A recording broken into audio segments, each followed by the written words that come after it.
co-hosts of Crossfire, who are here with us as well. If you were still in the United States Congress, would you support this deal that Mitch McConnell and Harry Reid announced? I have no idea.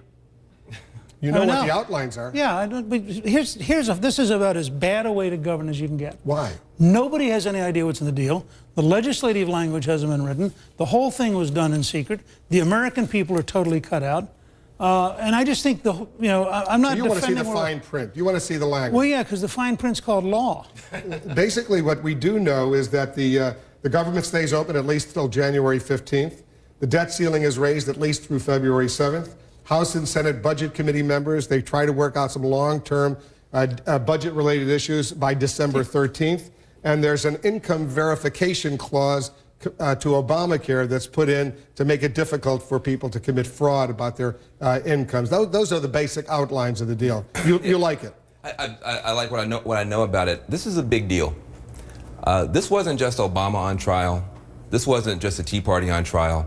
This was the governability of the United States on trial. We went right up against the line. And you had people around the world actually asking the question whether or not our system could work.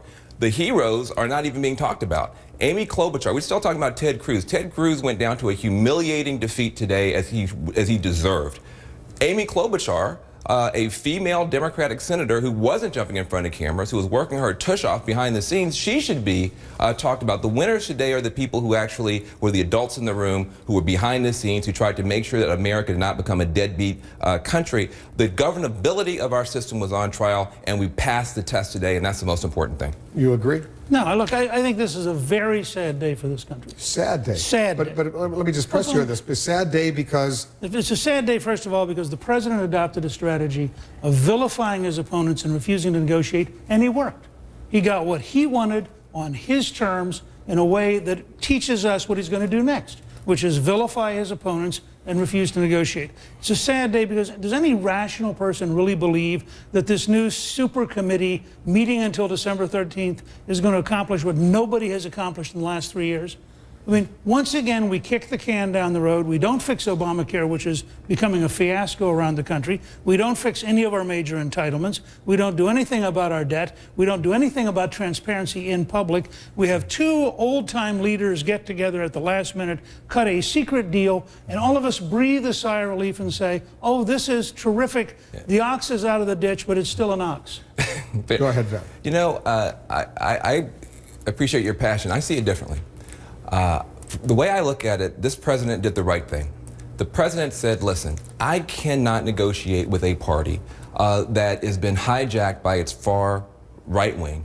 I don't know who to negotiate with. This is not the right way to do business. If you had a neighborhood association and somebody had legitimate concerns, but the first thing they said was, I want my concerns met or I'm going to burn down the whole neighborhood, you can't even deal with their concerns until you deal with that behavior. This president stood up to the bullying. He said enough is enough. And I think, and I tell you what, I am proud of this president today. I am proud of Harry Reid today. I'm proud of McConnell today. I'm proud of Amy Klobuchar. I think Ted Cruz should be ashamed of himself. There's a much better way to get the legitimate concerns of the American people met than this sort of stunt.